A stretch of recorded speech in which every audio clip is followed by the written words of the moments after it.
गणेशो प्रमोदं क्लिष्टेषु जीवेषु कृपाकरत्वं माध्यस्तवामं विपरीतवृत्तं सदा ममात्मा विदधातु देव सदा ममात्मा विदधातु देव। वीर प्रभु के अमृतवाणी, वीर प्रभु के अंतिम वाणी, सुन हृदयन को खोलो, जय जिन वाणी बोलो, जय जिन वाणी बोलो। वीर प्रभु की अमृत वाणी, वीर प्रभु के अमृत वाणी, सुन लो और सुना लो,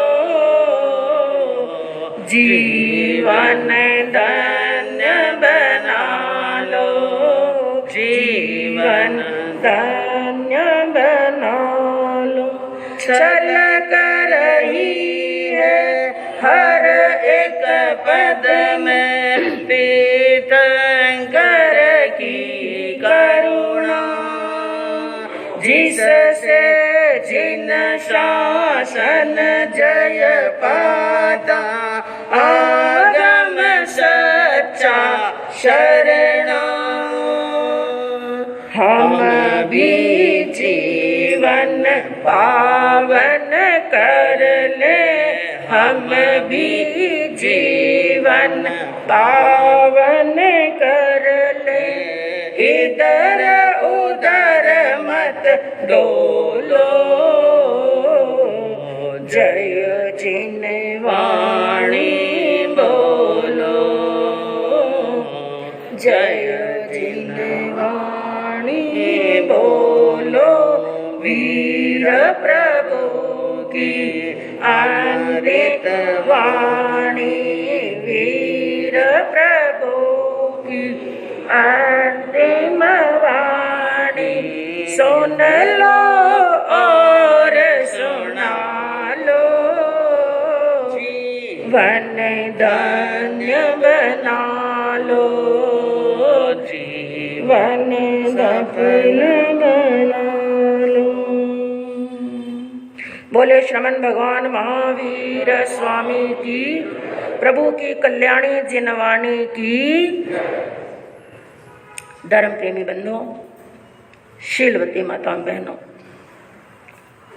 आप सभी का और हमारा परम सौभाग्य है, परम पुण्य का उदय है कि हमें प्रभु महावीर की कल्याणी जिनवाणी श्रवण करने का, पढ़ने का सुंदर अवसर प्राप्त हो रहा है। आज प्रभु महावीर नहीं है, प्रभु वीर की वाणी है, जो भवी आत्माओं को पथ प्रदर्शक करती है, सन्मार्ग बताती है। ऐसी जिनवाणी को हम पढ़ रहे हैं और सुन रहे हैं। और श्रीमद् उत्तराध्ययन सूत्र जो प्रभु महावीर की अंतिम वाणी का प्रतिनिधित्व करती है, क्योंकि प्रभु महावीर ने मोक्ष जाने से पहले अपने अंतिम समय के अंदर जो आकुट देशना दी, 16 प्रहर की 48 घंटे की जो देशना दी, उसके अंदर एक तो विपाक सूत्र, जिसके 2 भाग हैं, सुख विपाक और दुख विपाक, जो आज हमारे सामने 10 अध्ययन सुख विपाक के, 10 अध्ययन दुख विपाक के, मात्र 20 अध्ययन ही उपलब्ध हैं।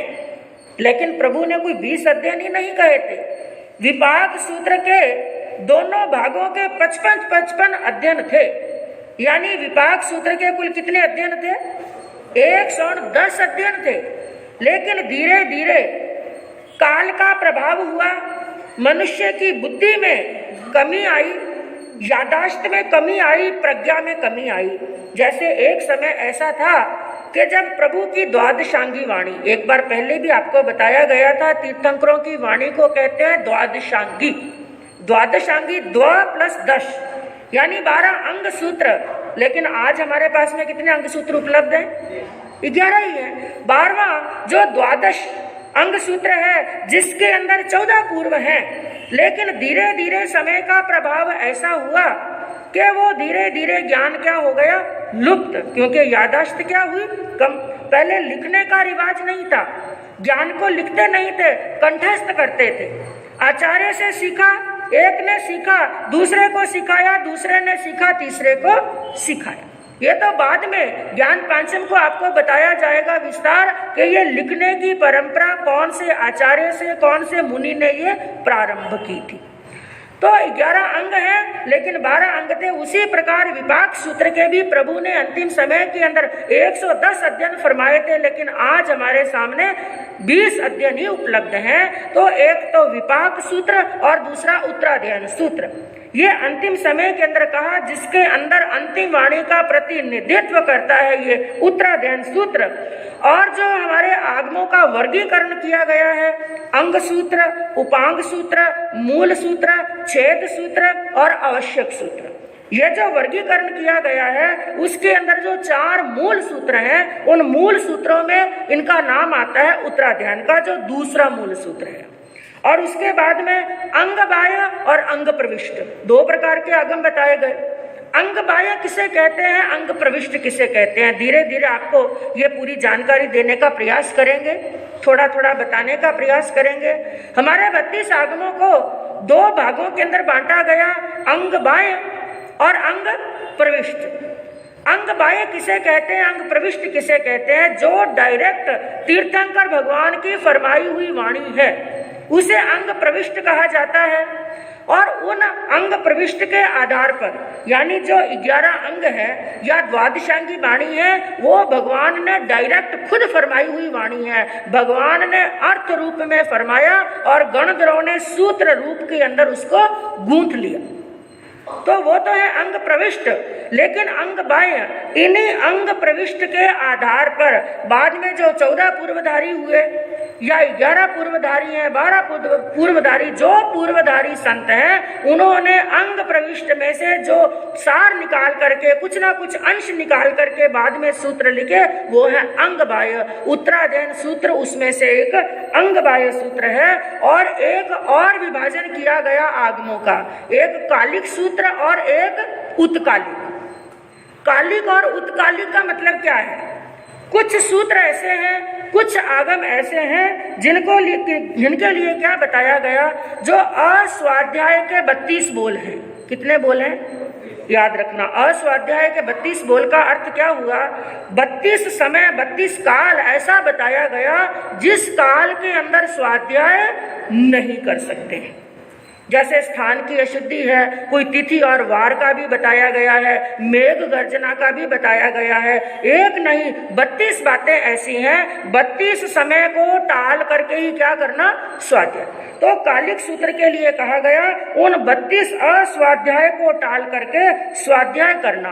और कालिक सूत्र उसे कहते हैं जो रात्रि का और दिन का, प्रथम पहर और अंतिम पहर। कौन कौन सा? प्रथम पहर। अब जैसे उत्तराध्ययन सूत्र की स्वाध्याय करने, प्रथम पहर रात्रि का और दिन का, दोनों का प्रथम पहर। और प्रथम पहर के अंदर जैसे मान लो अब दिन का प्रथम पहर है, लेकिन उस समय क्या होगा? जैसे सूर्य उदय होने का समय है, सूर्य उदय होने से 24 मिनट पहले और 24 मिनट बाद तक 48 मिनट तक स्वाध्याय नहीं कर सकते हैं। लेकिन जो प्रथम पहर है, उस प्रथम पहर के से 48 मिनट छोड़ करके बाकी पूरे पहर के अंदर क्या कर सकते हैं? यानी 9 बजे तक क्या कर सकते हैं? हाँ, 9 बजे तक स्वाध्याय कर सकते हैं। उसी प्रकार अंतिम पहर के अंदर यानी 3 बजे के बाद में सूर्य अस्त से 24 मिनट पहले तक इसकी क्या कर सकते हैं, स्वाध्याय। तो ये कालिक सूत्र है और जो उत्तराध्ययन सूत्र है इसकी भाषा है अर्धमागधी। अर्धमागधी भाषा के अंदर लिखा गया है। और एक बात और बताई, उत्तराध्ययन सूत्र के जो 36 अध्ययन हैं इनकी लगभग 2000 गाथाएं हैं। कितनी है याद रखना, लिख लीजिए। स्वाध्याय यदि करते हैं तो स्वाध्याय के अंदर कईयों के संख्या प्रमाण निश्चित होता है, इतने गाथाओं की स्वाध्याय मुझे करनी। कई संत मुनिराज ऐसे हैं और कई श्रावक ऐसे हैं जिनके नियम होता है मुझे हर रोज 1000 गाथा की स्वाध्याय करनी, मुझे प्रतिदिन 2000 गाथा की स्वाध्याय करनी। तो इनका प्रमाण बताया गया 2000 गाथा। तो 2000 गाथाओं का प्रमाण है। और भी आगे उत्तराध्ययन सूत्र का वर्णन आएगा। और कल आपके सामने वर्णन चल रहा था समव शरण का। कुछ बातें याद हैं? हाँ, इसका क्षेत्रफल कितना बताया गया? 1 योजन। कितना?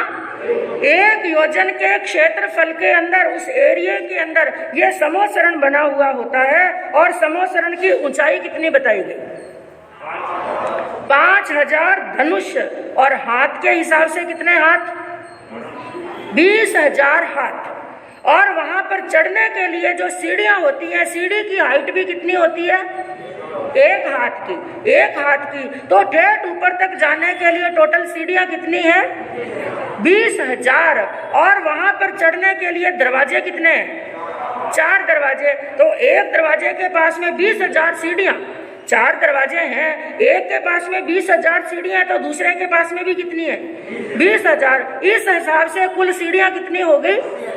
80000 सीढ़ियां हैं। और चारों दिशाओं के अंदर जो दरवाजे बने हुए हैं, जो पॉल बनी हुई है, उसके लिए भी बताया जिस समय के अंदर जो तीर्थंकर होते हैं उस तीर्थंकर की ऊंचाई जितनी वो पॉल, वो मुख्य द्वार होता है। और मुख्य द्वार के पास में देवता खड़े रहते हैं। और वहां पर सभी दरवाजों के पास में, सभी पॉल के पास में बड़ी बड़ी बावड़ियां बनी हुई होती हैं, खाई बनी होती है, यानी जिसके अंदर स्वच्छ, शुद्ध, निर्मल और पवित्र जल भरा हुआ होता है। और उस जल के अंदर सोने के कमल खिले हुए होते हैं।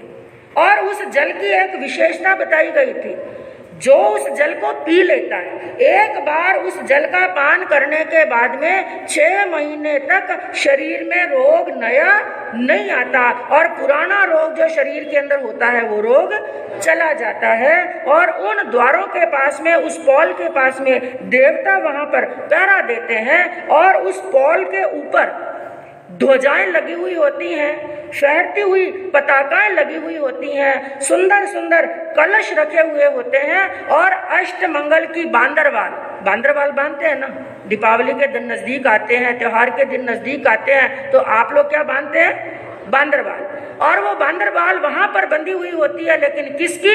अष्टमंगल की।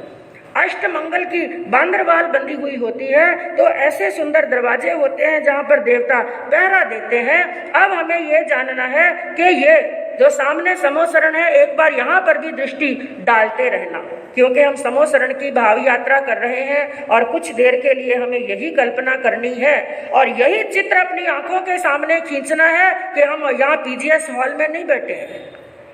कहाँ पर बैठे हैं? समव शरण के अंदर। और समव शरण के अंदर हम कोई एक बार नहीं गए, एक बार नहीं गए, आज दिन तक कितनी बार चले गए? अनंत बार। क्योंकि कितनी 24 मोक्ष में गई? अनंत 24। अनंत 24। तो एक काल चक्र के अंदर यदि हमारा जन्म हुआ, जन्म तो हुआ ही है, संसार के अंदर है, तो एक बार क्या कई बार जन्म हुआ। मैं कहूँ 24 तीर्थंकर एक काल के अंदर, काल चक्र के अंदर 2 24 होती हैं। और एक अवसर्पणी के अंदर जो 24 तीर्थंकर हैं, 24 के 24 नहीं, एक तीर्थंकर के समव शरण में भी हम गए। कितने? एक ही बार। 24 में से केवल एक तीर्थंकर के समव शरण में भी गए, तो हम गणना करें आज दिन तक कितनी बार समव शरण में चले गए? थोड़ा जोर से। अनंत बार। लेकिन आज दिन तक घूम कहाँ रहे हैं? संसार के अंदर समूह शरण में जाने के बाद में भी हमारा कल्याण क्यों नहीं हुआ, इसका भी कारण बताया जाएगा कि समूह शरण के अंदर पहुंचने के बाद में भी किन कारणों से भगवान के सन्मुख वहां पर नहीं जा सकते हैं, कौन कौन से जीव नहीं जा सकते हैं। तो ये जो समूह शरण आपको बताया गया था, ये 3 फ्लोर का होता है। कितने फ्लोर का? 3 फ्लोर का होता है। टोटल 20,000 सीढ़ियां हैं। किस प्रकार से डिवाइड होता है? पहली 10,000 सीढ़ियां चढ़ने के बाद में पहला फ्लोर आता है। कितनी? 10,000 सीढ़ियां। और फिर दूसरी 5,000 सीढ़ियां चढ़ने के बाद में दूसरा फ्लोर आता है, और तीसरी 5,000 सीढ़ियां चढ़ने के बाद में तीसरा फ्लोर आता है। तो ये तो हो गया कुल 20,000 सीढ़ियों का हिसाब किताब। अब पहले फ्लोर के अंदर क्या है, दूसरे फ्लोर में क्या है, और तीसरे फ्लोर में क्या है? भगवान वहां पर कहाँ विराजमान होते हैं? साधु साध्वी और श्रावक श्राविका, देव देवी कहाँ पर बैठते हैं? उनके बैठने का स्थान सुनते रहिए और सामने एक दृष्टि डालते रहिए।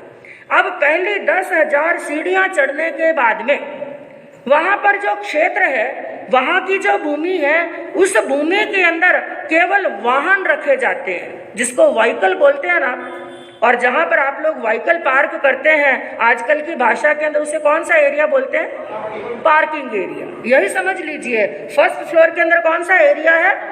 Parking area. और वहां पर जिन विमानों के अंदर देव बैठ करके आए, देव किस में आते हैं?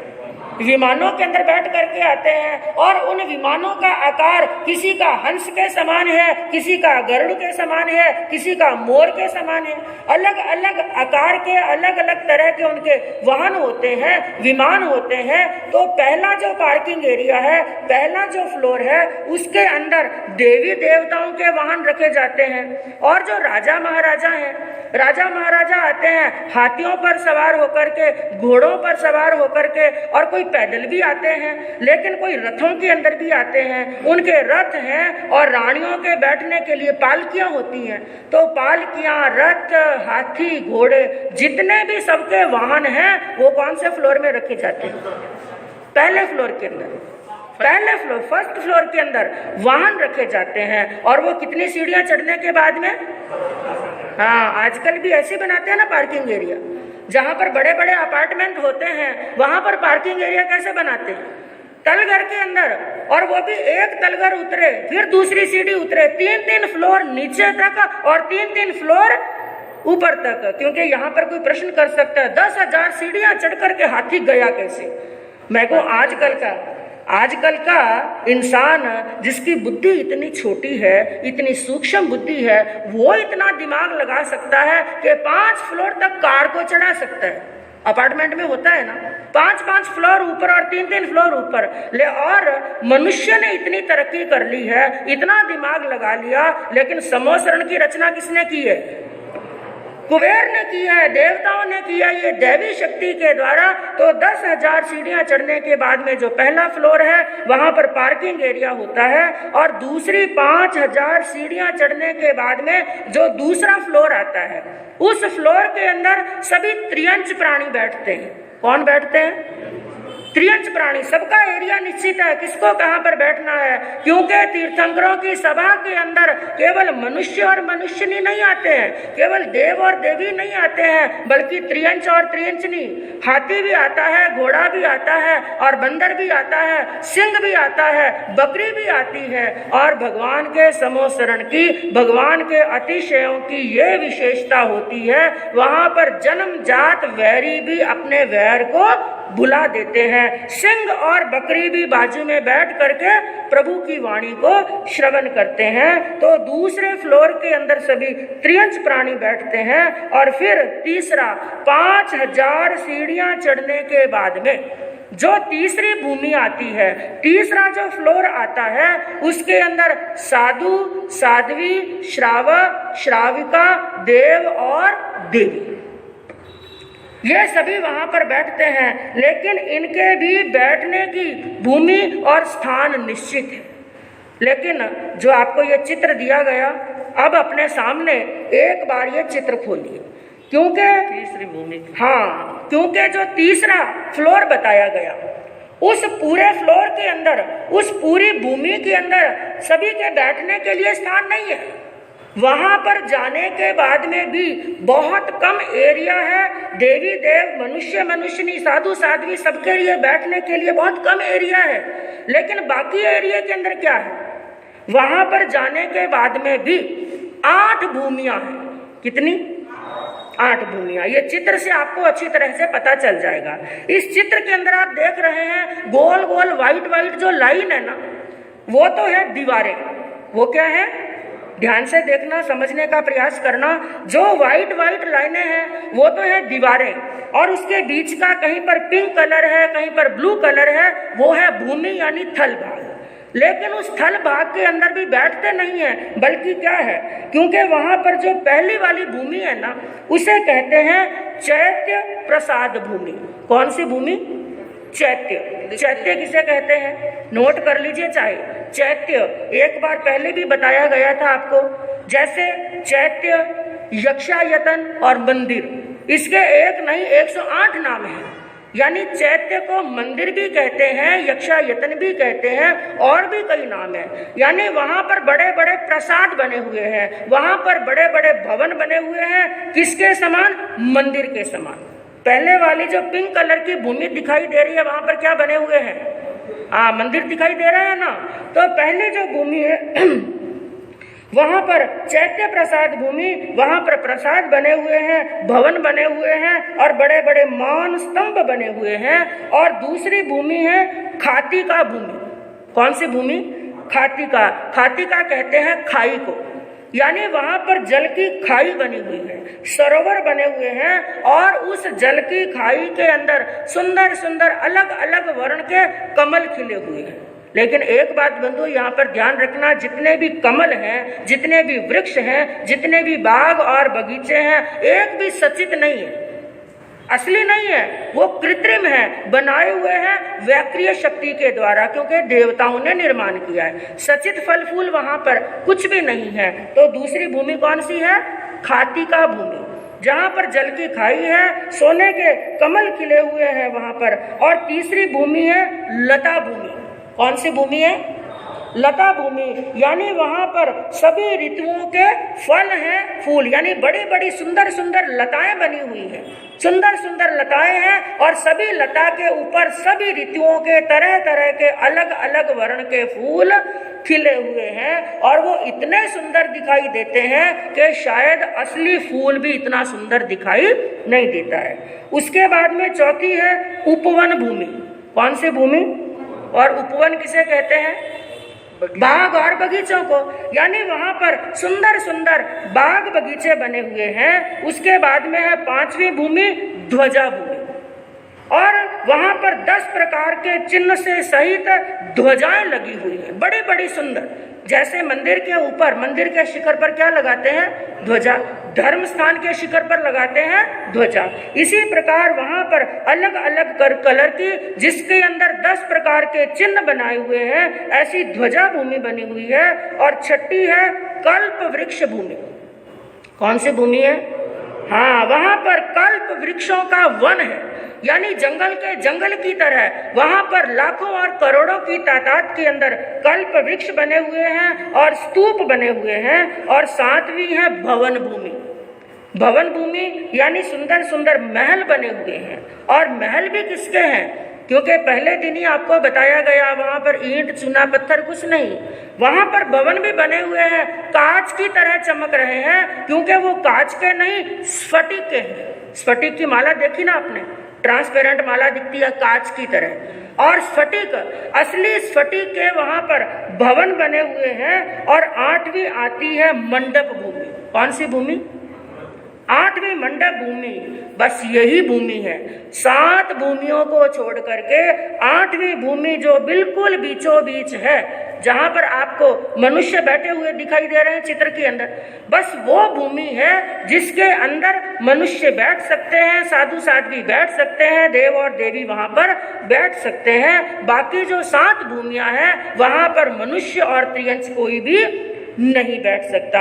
अब 8वीं भूमि तक कौन पहुंच सकता है, कैसे पहुंच सकता है? और कई मनुष्य ऐसे हैं समूह शरण की सीढ़ियां चढ़ने के बाद में भी 8वीं भूमि तक नहीं पहुंच सकते। इतना पुरुषार्थ किया, ठेठ समूह शरण की 20,000 सीढ़ियां चढ़ गए, लेकिन फिर भी भगवान के सन्मुख नहीं हो सके। और ये जो 8वीं भूमि है, 8वीं भूमि के अंदर आप देख रहे होंगे यहाँ पर भी बीच में क्या खींची हुई है, लाइनें खींची हुई है, क्योंकि वहां पर क्या किया गया है, एक एक दिशा को, एक एक कोण को 3-3 भागों में बांट दिया। कितने भागों में? 3-3। वहां पर भी बैठने का स्थान निश्चित है। जैसे आपके यहाँ पर सामान्य प्रवचन हॉल के अंदर होता है, इधर भाई बैठेंगे और इधर बहनें बैठेंगी, इधर बिना समाई करने वाले बैठेंगे। सबका एरिया क्या है? निश्चित। तो वहां पर भी सबके बैठने का एरिया निश्चित है। 4 कोण होते हैं, जिसके अंदर जो ईशान कोण है, ईशान कोण के अंदर श्रावक, श्राविका और वैमानिक देव बैठते हैं। कौन कौन? और वैमानिक देव, श्रावक, श्राविका और वैमानिक देव बैठते हैं ईशान कोण के अंदर। दूसरा है अग्निकोण। अग्निकोण के भी 3 भाग हैं, उसके अंदर साधु, साध्वी और वैमानिक देवियां बैठती हैं। और तीसरा है नैऋत्य कोण। नैऋत्य कोण के अंदर भवनपति, वाणवयंतर और ज्योतिषी, इन तीनों के केवल देवियां बैठती हैं। और चौथा है वायव कोण। वायव कोण के अंदर भवनपति, वाणवयंतर और ज्योतिषी, ये तीनों प्रकार के केवल देव बैठते हैं। देवियां तो आ गई नैऋत्य कोण के अंदर, तीनों की देवियां नैऋत्य कोण के अंदर और वायव कोण के अंदर तीनों प्रकार के देवों के, यानी देव वहां पर बैठते हैं। ऐसे 12 विभाग करे हुए होते हैं, 12 प्रकार की परिषद वहां पर बैठती है। अब आगे इस मंडप भूमि के अंदर भी भगवान के विराजने का स्थान कौन सा है, कितना ऊंचा है, कैसा है और कैसे भगवान का मुख चारों दिशाओं के अंदर दिखाई देता है, ये कल आगे वर्णन बंधुओं सुनने से मालूम पड़ेगा। और अब तक जितना बताया इनको वापस एक बार जाकर के पढ़ना, ताकि कल और अच्छी तरह से आगे समझ में आ सके। क्योंकि समझ में आएगा तो कभी ना कभी चिंतन भी चलेगा। चिंतन भी चलेगा क्या कि इतना पुरुषार्थ किया, ठेठ वहां तक पहुंच गए, फिर भी भगवान की वाणी कान में पड़ी नहीं, और पड़ी तो अंगीकार हमने की नहीं। यदि अंगीकार कर ली होती तो आज हम कहाँ होते? ठेठ ऊपर। यहाँ के प्रपंच छूट जाते, दुकान की चिंता नहीं, कमाने की चिंता नहीं, घर की चिंता नहीं, बेटे और पोते की चिंता नहीं। कहाँ ऐसे स्थान के अंदर पहुंच जाते जहां पर जन्म नहीं, जरा नहीं, रोग नहीं, शोक नहीं, भय नहीं, दुख नहीं, दारिद्र नहीं, कुछ लेना नहीं और कुछ देना नहीं, कोई मेरा नहीं और कोई तेरा नहीं, कोई गुरु नहीं, कोई शिष्य नहीं, कोई राजा नहीं, कोई प्रजा नहीं, कोई बाप नहीं, कोई बेटा नहीं, केवल एक ज्योत में ज्योत विराज। ऐसे स्थान पर जाने की भावना अवश्य भाएंगे तो कुछ देर के लिए यही कल्पना करेंगे कि भगवान महावीर हमारे सामने है और भगवान की जिनवानी को हम श्रवण कर रहे हैं। तो कल आपके सामने वर्णन चला था, विवेचन चला था प्रभु महावीर की अंतिम वाणी श्रीमद् उत्तराध्ययन सूत्र के पहले अध्ययन का। और आज हमने स्वाध्याय किया, पहले तो पुचिसुनम का और उसके बाद में दूसरे और तीसरे अध्ययन का। तो दूसरा अध्ययन जिसका नाम बताया गया है परिशः प्रविभक्ति। परिशः, कोई बात नहीं, अपने पास में रख लीजिए, बाद में कलेक्ट कर लीजिए आप। हाँ, बाद में कलेक्ट कर लीजिए, सबको डिस्टर्ब होता है नहीं तो परिशः, पहले हम ये जानेंगे परिशः कहते किसे।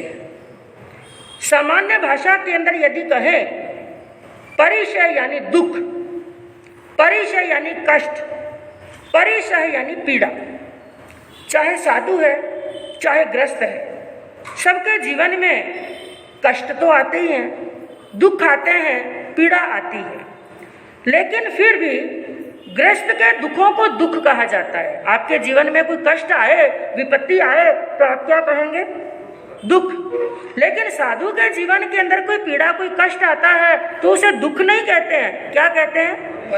परिशः। क्यों कहते हैं परिशः? परिशः शब्द का अर्थ क्या है?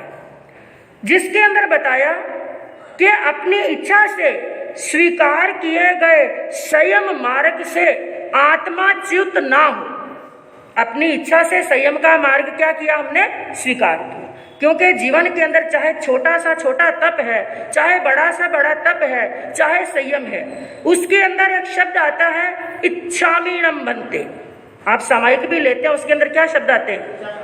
हाँ, यह कुछ जोर जबरदस्ती का काम नहीं है। धर्म का मामला जोर जबरदस्ती का नहीं है। इसके अंदर पहली होनी चाहिए खुद की इच्छा, और जोर जबरदस्ती से कर भी लिया ना तो सफलता प्राप्त नहीं होती है और अपने लक्ष्य की सिद्धि नहीं होती है। तो इच्छामीनम बनते, वही जो हमने अपने मन से, अपने वचन से, अपनी काया से, अपनी आत्मा से जो मार्ग स्वीकार किया है, जो श्रद्धा के मार्ग को स्वीकार किया है, संयम के मार्ग को स्वीकार किया है, उस मार्ग से चलायमान ना हो। पहला लक्ष्य तो क्या होना चाहिए? चलायमान नहीं होना। क्योंकि कई बार होता है ना, संयम का मार्ग लिया, कठोर मार्ग लिया, पहले तो बड़े उत्साह के साथ में। किसी भी वैरागी को आपने देखा होगा कि जब दीक्षा लेते हैं, ओगा पकड़ते हैं तो क्या करते हैं? हाँ, वैसे ये स्थानक वासियों की परंपरा नहीं है। ये ओगा लेकर के नाचना आजकल तो बहुत ज्यादा परंपरा बढ़ गई है। लेकिन ध्यान रखना, ये परंपरा स्थानक वासियों की नहीं है। ये परंपरा किनकी है? मंदिर वालों की। क्यों? उनके अंदर भी एक घटना घटी थी वज्र मुनि की। वो भी उस समय इतने छोटे थे, बहुत लंबा दृष्टांत है इनका, कि बचपन के अंदर बिल्कुल ही छोटे, बिल्कुल ना समझ, अभी तो घुटनों के बल ही चल रहे थे। उसी समय उनके पिता मुनि लेकर के चले गए। वो भी माँ ने दे दिया था। माँ ने एक बार तो, क्योंकि बच्चा रो रहा था, इतना रो रहा था, माँ परेशान हो गई और परेशान होकर के अपने पति को, जिन्होंने दीक्षा ले ली थी, उनको कहा ले जाओ इसको, मैं नहीं संभाल सकती। लेकर चले गए। बच्चा जाकर चुप हो गया, वहां पर आराम से रहने लगा। और कुछ समय निकला, माँ का ममत्व जागा और माँ ने कहा बच्चा मुझे चाहिए। और पिताजी ने क्या कह दिया, अब ये बच्चा मिलने वाला नहीं। अब इतना वाद विवाद बढ़ गया, इसका फैसला करेंगे राजा। लेकर जाओ राजा के पास में। और राजा के पास में एक तरफ मुनि खड़े हैं जो पिता है, एक तरफ माँ खड़ी है। अब राजा ने कहा ये न्याय मैं नहीं कर सकता, ये बच्चा खुद करेगा। अब एक तरफ तो जो उस बच्चे के खेलने के खिलौने हैं वो रख दिए और माँ खड़ी है, बाजू में माँ खड़ी है और खेलने के खिलौने रख दिए। एक तरफ मुनिराज वो पिता खड़े हैं, वहां पर ओगा, पात्रा और ये जो भी उपकरण है साधु के वो रख दिए। बच्चा जिसकी तरफ जाए बच्चा उसका। वो तो पहुंची हुई आत्मा आगे चल करके बहुत बड़े आचार्य मुनि, वज्र मुनि के नाम से विख्यात प्राप्त हुए। और वो बच्चा अब गुड़ता माँ क्या सोच रही है, मेरी तरफ आएगा और खिलौने की तरफ आकर्षित होगा। लेकिन बच्चों ने खिलौने को छोड़ दिया और जहां पर पिता मुनि खड़े थे उस तरफ चला गया और ओगा उठाया और ओगे को उठा करके क्या करने लगे? नाचने लगे। वो एक बच्चे थे। और आजकल चाहे 10 साल का दीक्षा ले, चाहे 15 साल का दीक्षा ले, 20 साल का रहे, ये संयम बड़ा गंभीर होना चाहिए, बड़ा धीर होना चाहिए, बड़ा वीर होना चाहिए। ये धीरता और गंभीरता का रास्ता है, ये नाचने का रास्ता नहीं है। ये चंचलता नहीं आनी चाहिए। जैसे ही सफेद वस्त्र पहने, मुख पर मुंहपत्ती आई, हाथ में ओगा आया और पात्र आए, उसी समय संयमी को क्या होना चाहिए? धीर, वीर और गंभीर, चंचलता का त्याग कर देना चाहिए। तो जो संयम का मार्ग अपनाया है उसे चलायमान ना हो। और दूसरा लक्ष्य, इसको परिचय क्यों कहा जाता है? निर्जरा के लिए। साधक को क्या सोचना चाहिए? ये मैं दुख सहन कर रहा हूँ, ये कष्ट सहन कर रहा हूँ, ये पीड़ा सहन कर रहा हूँ, मेरा लक्ष्य क्या है? मेरे कर्मों की क्या हो? निर्जरा हो। और ये परिचय जो होते हैं शारीरिक भी होते हैं और मानसिक भी होते हैं। और कई लोग क्या सोचते हैं, क्या दुख सहन करने के लिए ही साधु बना जाता है?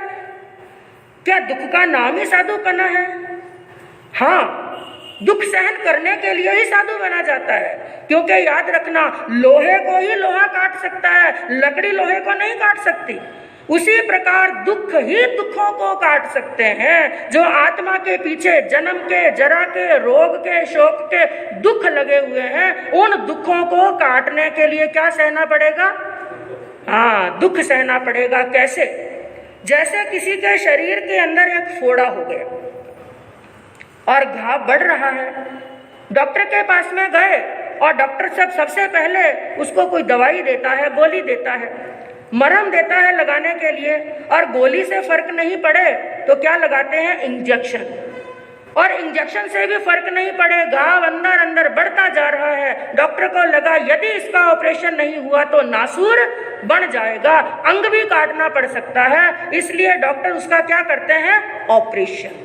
मैं कहूँ पहले ही घाव, पहले ही दर्द हो रहा है और फिर चलाया चक्कू, फिर चलाई कैंची, कि अच्छे के लिए चलाई कि बुरे के लिए चलाई। कोई सोचे पहले घाव है और ऊपर नमक डालने का काम करे, चक्कू और छुरी चलाए कि ये तो गलत हो गया। गलत नहीं हुआ, बड़ा कष्ट दिया जा रहा है और इतना बड़ा कि ऑपरेशन करते समय उस जगह को सुन्न करना पड़ता, इतनी पीड़ा होगी सुन्न करना। इतना दर्द फोड़े में नहीं था जितना दर्द किसमें होगा, ऑपरेशन में।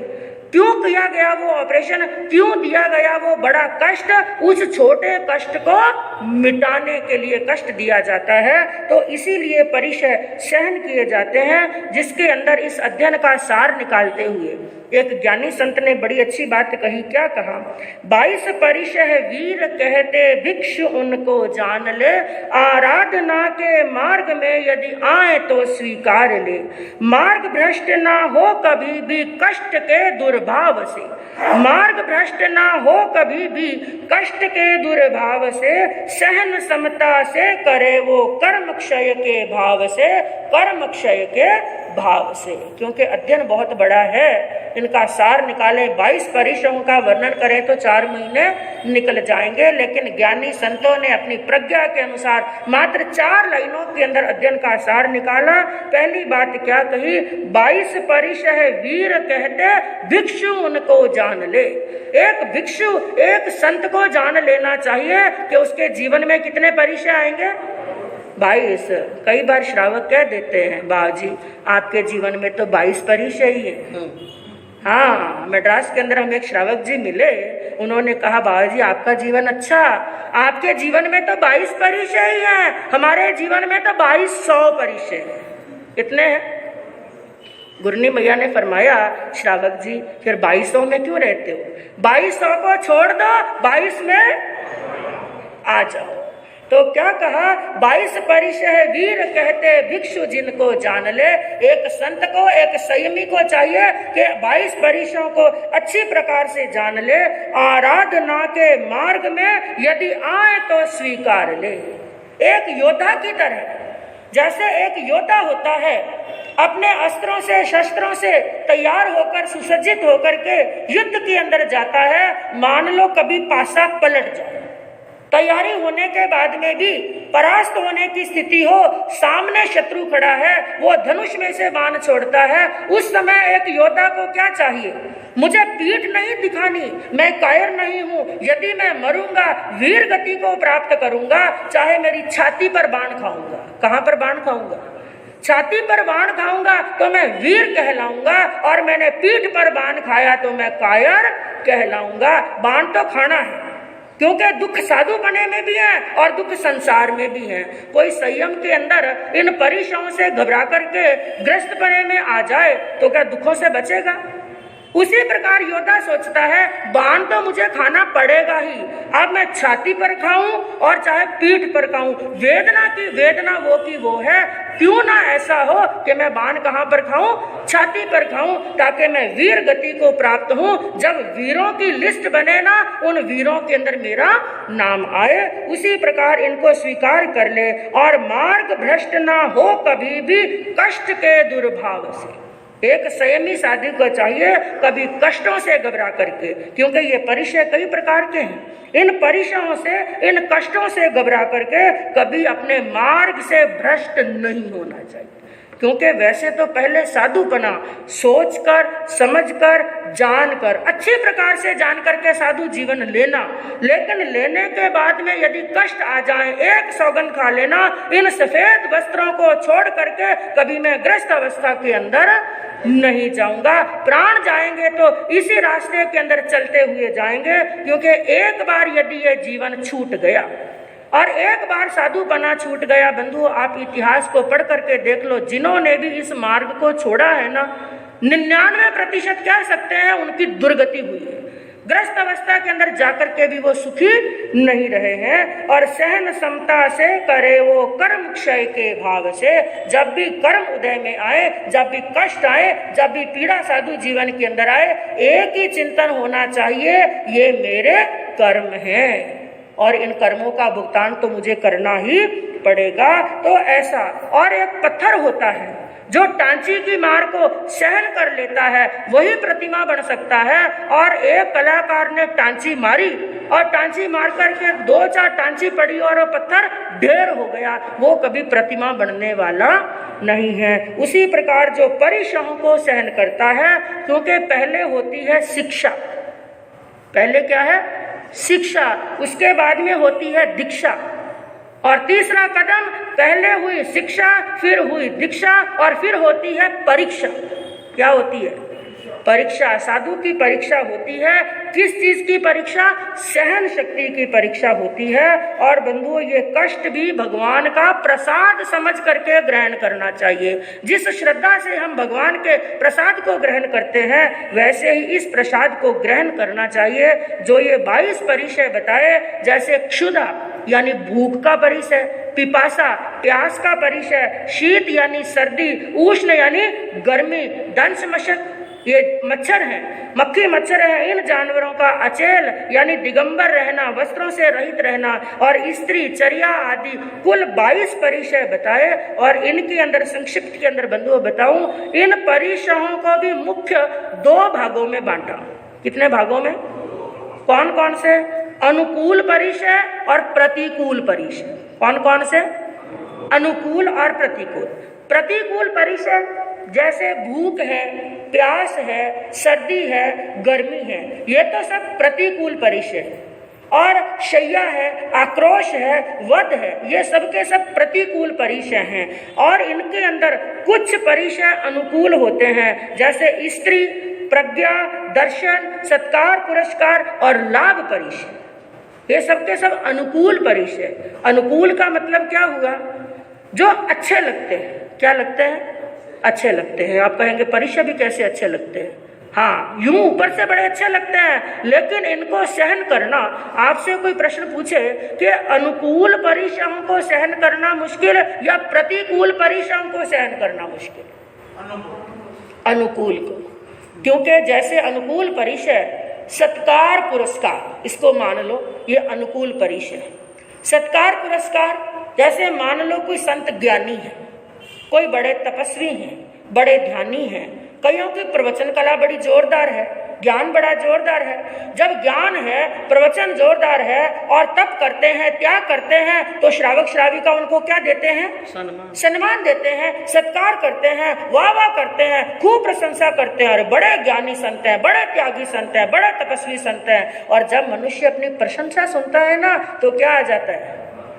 हाँ, ये अहंकार ने तो किसी को नहीं छोड़ा, ना श्रावक श्राविका को छोड़ा, ना साधु साध्वी को छोड़ा। और वो संत अपने आप को क्या समझते हैं?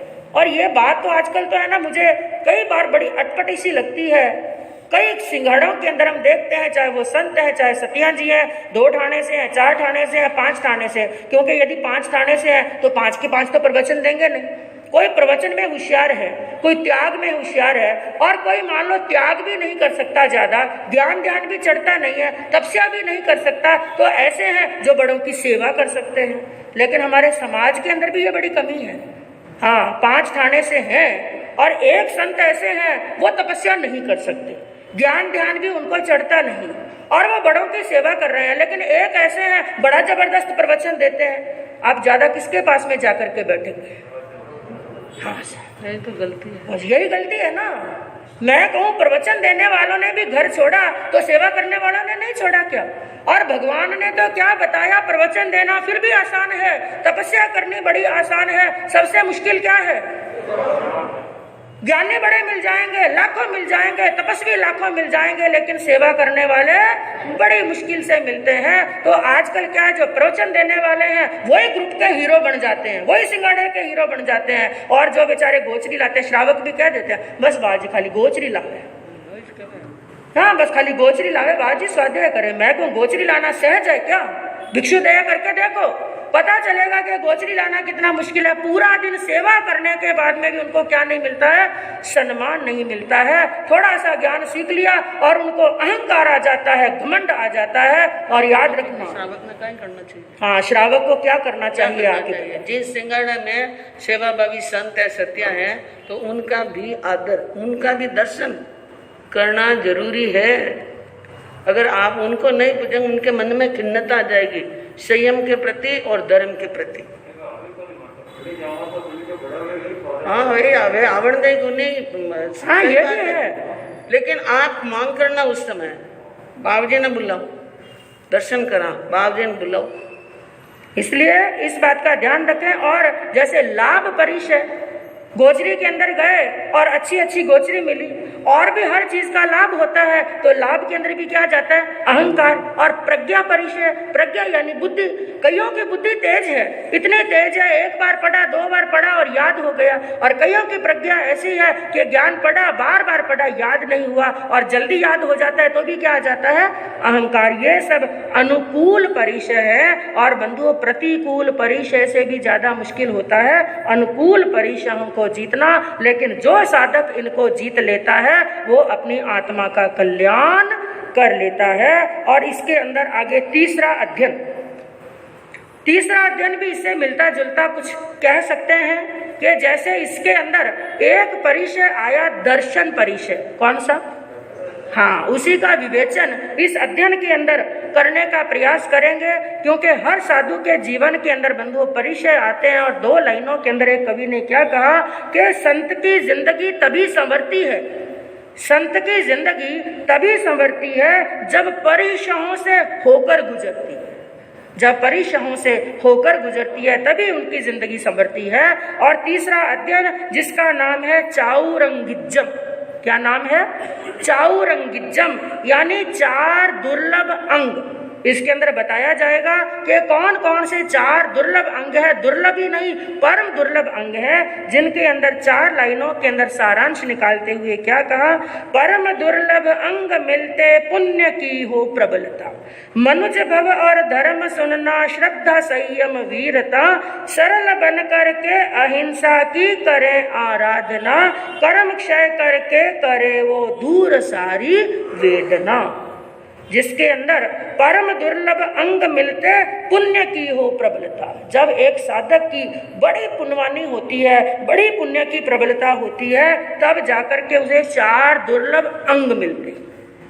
अब वो अंग कौन कौन से हैं और इनको दुर्लभ क्यों बताया? क्योंकि प्रभु ने इस अध्ययन के अंदर कोई कामधेनु गाय का प्राप्त होना, कल्प वृक्ष का प्राप्त होना, चिंतामणि रतन प्राप्त होना, और बड़े देव का वैमानिक देव बनना या चक्रवर्ती राजा बनना दुर्लभ नहीं बताया। प्रभु ने यह नहीं फरमाया कि चक्रवर्ती बनना क्या है? दुर्लभ। यहाँ पर दुर्लभ अंगों के अंदर 4 बात क्या कही? चत्तारी परमं गाणी दुर्लहानि जंतुणो, माणो सत्यम सुई श्रद्धा संयममिय वीर्यम्। 4 परम दुर्लभ अंग। माणुसत्तम, क्या बताया? माणुसत्तम। किसे कहते हैं माणुसत्तम? मनुष्यत्व, इंसानियत, और जिसे हम मारवाड़ी के अंदर कहें मिनकपन। मनुष्य तो है, आकृति तो मनुष्य की है, सूरत तो मनुष्य की है, लेकिन सीरत हैवान की बसी हुई है, शैतान की बसी हुई है। दिखने में वो इंसान है, सूरत इंसान की पाई, लेकिन अंदर यदि दया नहीं है, करुणा नहीं है, मैत्री नहीं है, क्षमा नहीं है, सद्भाव नहीं है, सहन शक्ति नहीं है, और सबसे मिलनसारता की भावना नहीं है, छोटा बड़ा ऊंच नीच की भावना भरी हुई है, तो कहने को इंसान है, सत्य मायने में इंसान नहीं। क्योंकि क्या कहा गया कि किसी को गीता में ज्ञान ना मिला, ऐसा इंसान गीता में क्या नहीं मिला? हाँ, जिसको गीता में भी ज्ञान नहीं मिला ना, उसको दुनिया के किसी ग्रंथ में ज्ञान नहीं मिल सकता। कि किसी को गीता में ज्ञान नहीं मिला और किसी को कुरान में ईमान नहीं मिला। ये मुसलमान लोग जो हिंसा करते हैं, कुरान में हिंसा करने का कहीं लिखा हुआ नहीं है। लेकिन क्या कहा, किसी को गीता में ज्ञान ना मिला, किसी को कुरान में ईमान ना मिला, अरे उस बंदे को आसमान में रब क्या मिलेगा, उस बंदे को आसमान में रब क्या मिलेगा जिसको इंसान में इंसान ना मिला। इंसान में इंसान नहीं मिला, उसको भगवान को प्राप्त करने का जितना भी वो पुरुषार्थ कर रहा है सब उसका बेकार चला जाता है। तो पहला अंग है मनुष्यत्व।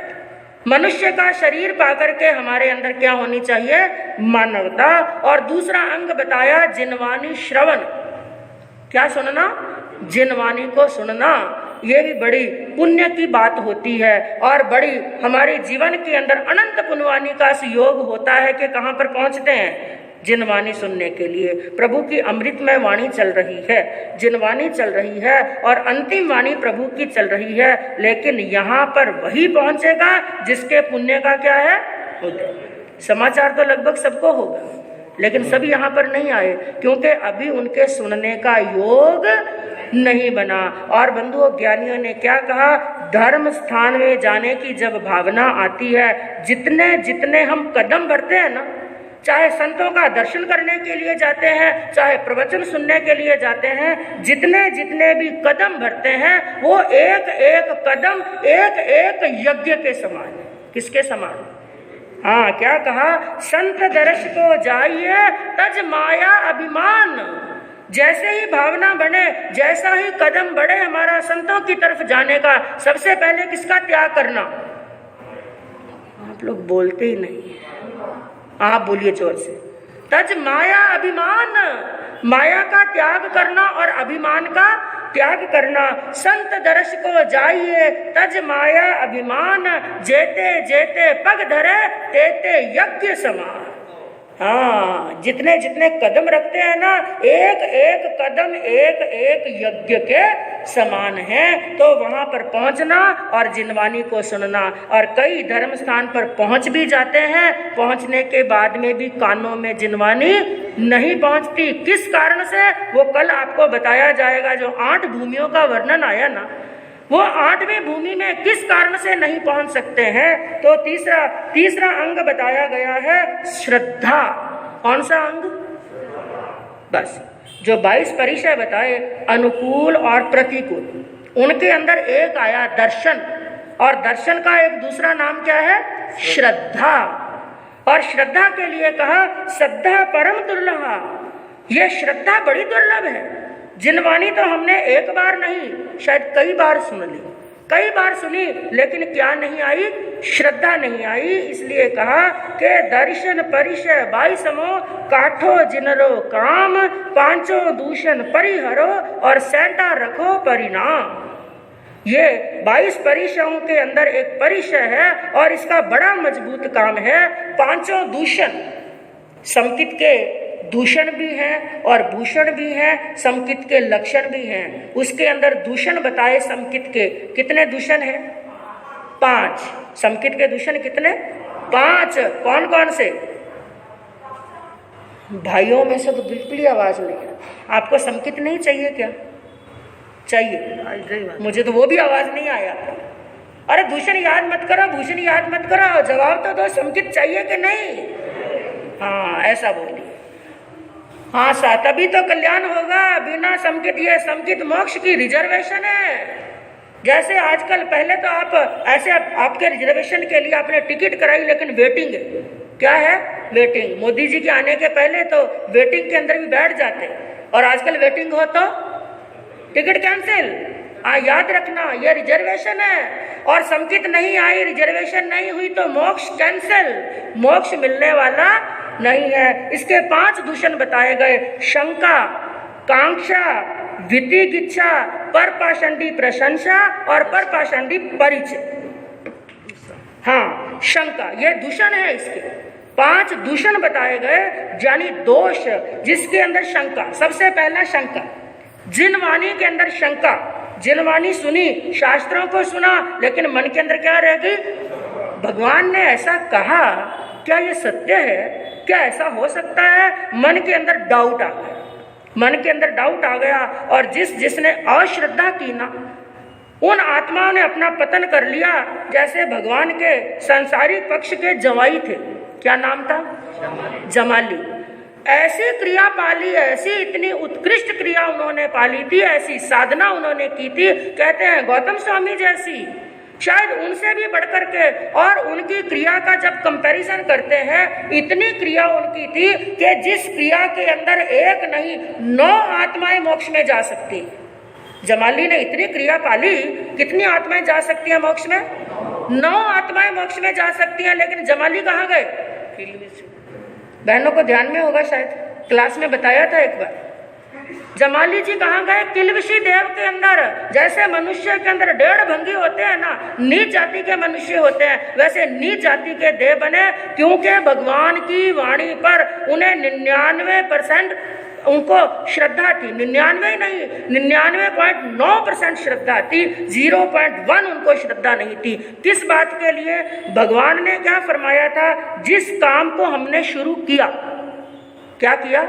जिस काम को शुरू किया उसको किया हुआ मान लेना कि यह काम हो गया। लेकिन उन्होंने क्या कहा? जिस काम को शुरू किया, जब तक काम पूरा नहीं हुआ तब तक उसको किया हुआ नहीं मान सकते। बस इस बात पर, जैसे एक व्यक्ति को बॉम्बे जाना और आप स्थानक में आए, बाबूजी मंगलिक दो, मुझे बॉम्बे जाना है।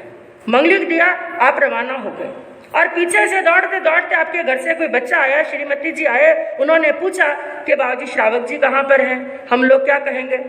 बॉम्बे गए। आप तो अभी तक बस स्टैंड पे भी नहीं पहुंचे, या ट्रेन में जा रहे हैं तो आप स्टेशन पर पहुंचे नहीं, फ्लाइट में जा रहे हैं तो एयरपोर्ट पर पहुंचे नहीं, उसी गांव के एयरपोर्ट पर ही खड़े हैं और हमने क्या कह दिया? बॉम्बे गए। क्या ये असत्य है?